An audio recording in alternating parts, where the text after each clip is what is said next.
Goal scoring এর জন্য এখন সবচেয়ে ভালো অপশন হচ্ছে ট্রেভার ইসলাম, যিনি আসতে রাজি হয়েছেন। যদিও আমি বলছি সেটা হচ্ছে ফ্যানরা অনেক বেশি আশা নিয়ে বসে আছেন, কিন্তু ট্রেভারের কাগজপত্র এখনো কিছুই আগায়নি। এটা কেন হলো?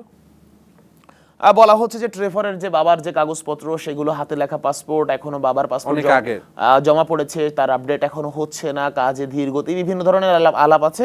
বাট যার কাছে দায়িত্বটা আছে, মানে বাফুফে থেকে যিনি দায়িত্ব পেয়েছেন, তিনি আমাকে বলেছেন যে কাগজপত্র আসলে কিছুই আগায়নি ওইভাবে।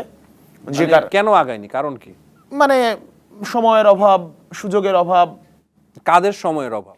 সবারই, দুই পক্ষেরই। যেমন আরো একটা ভালো অপশন আছে আমাদের জায়ান হাকিম।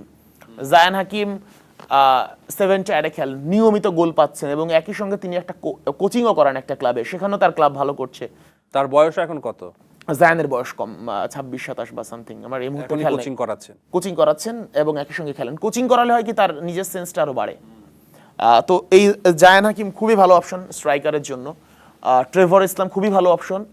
জায়ানের কাগজপত্রের কি হলো, আগাচ্ছে নাকি? এখনো আগাচ্ছে না, অনেকদিন ধরে কিছু আপডেট আছে, বা এখান থেকে বলা হচ্ছে যে জায়ান সময় দিতে পারছেন না, জায়ান হাকিম। আমি আসলে জানি না, মানে আমরা তো আসলে যোগাযোগ করার চেষ্টা করেছেন আপনি জায়ানের সঙ্গে? আমার যোগাযোগ হয়নি, তবে যারা কাজ করছে এখান থেকে, তারা বলছে যে এখনো কাগজপত্র আগায়নি বা সে সময় দিতে পারছে না। রিসেন্টলি তিনি বাবা হয়েছেন, যে কারণে তার ব্যস্ততা যাচ্ছে। তবে দেখা যাক, আসলে আমরা আশায় রয়েছে যে তিনি আসবেন। আমরা ওই যে বলে না যে আশায় বাজে চাষা, ওই অবস্থা আর কি। আসতে পারেন তিনি, হয়তো আসবেন তিনি। আর কে আগ্রহী আছেন এই মুহূর্তে? আমাদের সবচেয়ে বড় মানে আরহামের, মানে আমি যদি এখানে দায়িত্বরত হতাম, আমি আরহামেরটা সলভ করতাম এবং নিয়মিত অ্যাপ্রোচ করতাম ফারহান আলী ওয়াহিদকে, সবচেয়ে বিগ স্টার। মানে কিছুদিনের মধ্যে আমরা ফারহান আলী ওয়াহিদকে দেখবো যে কোন পজিশনে খেলেন? লেফট উইঙ্গার হলে আপনি মানে ইংলিশ প্রিমিয়ার লিগে খেলবেন কিছুদিন ধরে। ফুলহাম এফসির মানে একাধিকবার তিনি recently goal of the week জিতেছেন ফুলহাম এফসি অনূর্ধ্ব-21 দলের, এবং বেশ কিছুদিন, মানে সামান্য কিছুদিনের মধ্যে আমরা তাকে ইংলিশ প্রিমিয়ার লিগে দেখতে পাবো, এবং দ্বিতীয় বাংলাদেশি হিসেবে ইংলিশ হামজার পরে দ্বিতীয় বাংলাদেশি হিসেবে খুব তাড়াতাড়ি ইংলিশ প্রিমিয়ার লিগে তার অভিষেক হবে।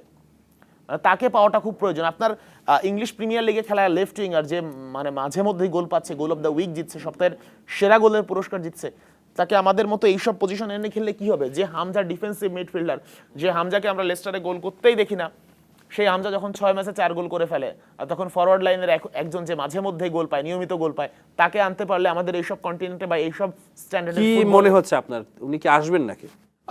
ফারহান আলী ওয়াহিদের বাবা যেটা বলেন যে তার এখনো সময় প্রয়োজন, তারা সময় চায়, কিন্তু কতদিন সময় সেটা তারা বলে না। যেমন কি ইংল্যান্ড ন্যাশনাল টিমে খেলার কোনো চান্সেস দেখছে?